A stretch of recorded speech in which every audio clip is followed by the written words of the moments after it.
मित्रों, अब हम पहुंचते हैं ऋग्वेद के पहले मंडल के तीसरे सूक्त के एक और दिव्य मंत्र पर। यहाँ ऋषि अश्विनी कुमारों का आह्वान करते हैं। वे देवता जो सदैव गति, औषधि और जीवन की शक्ति से जुड़े हैं। अश्विनी देवता साधना के पथ पर हमें स्वास्थ्य, ऊर्जा और संतुलन का उपहार देते हैं। आइए इस मंत्र को गहराई से समझें। साधना की राह पर सिर्फ आत्मा ही नहीं, शरीर और मन का संतुलन भी जरूरी है, और यही रहस्य खोलते हैं अश्विनी कुमार। सुनिए तीसरे सूक्त का पहला मंत्र।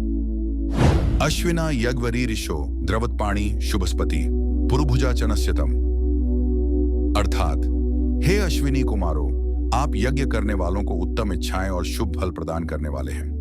आपके हाथों में गति है, औषधियों की शक्ति है, और आप अनंत रूप से सबकी रक्षा करते हैं।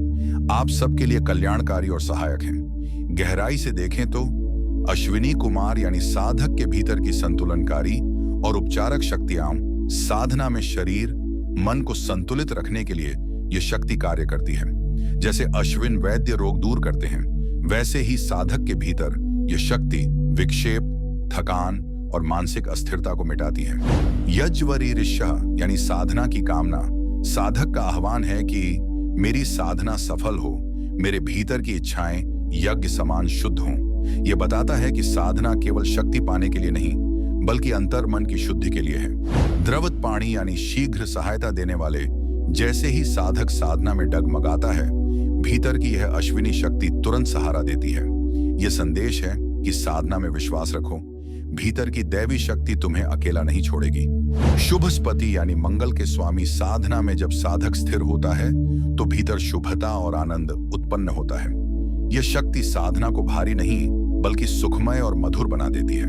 पुरुभुजा यानी अनेक रूप से पोषण देने वाले। साधना केवल एक दिशा से फल नहीं देती, यह साधक के शरीर, प्राण, मन और आत्मा को पोषण देती है। जैसे अश्विन अनेक रूप से औषधि देते हैं, वैसे ही साधना अनेक आयामों से साधक को विकसित करती है। चनस्यतम यानी सबसे वांछनीय, सबसे प्रिय। अंततः साधक अनुभव करता है कि यह संतुलन और उपचारक शक्ति ही साधना में सबसे आवश्यक है। बिना इसके साधना अपूर्ण और अस्थिर हो जाती है। दोस्तों, इस मंत्र में ऋषि अश्विनी कुमारों का आह्वान करते हैं। ये देवता जीवन में गति, स्वास्थ्य और संतुलन के प्रतीक हैं। मंत्र कहता है, हे अश्विनी कुमारों, आप यज्ञों को उत्तम इच्छाएं और शुभ फल प्रदान करने वाले हैं। यह मंत्र हमें सिखाता है कि ध्यान यात्रा केवल भीतर की ज्योति और श्वास पर ही नहीं, बल्कि हमारे मन और शरीर के संतुलन पर भी आधारित है।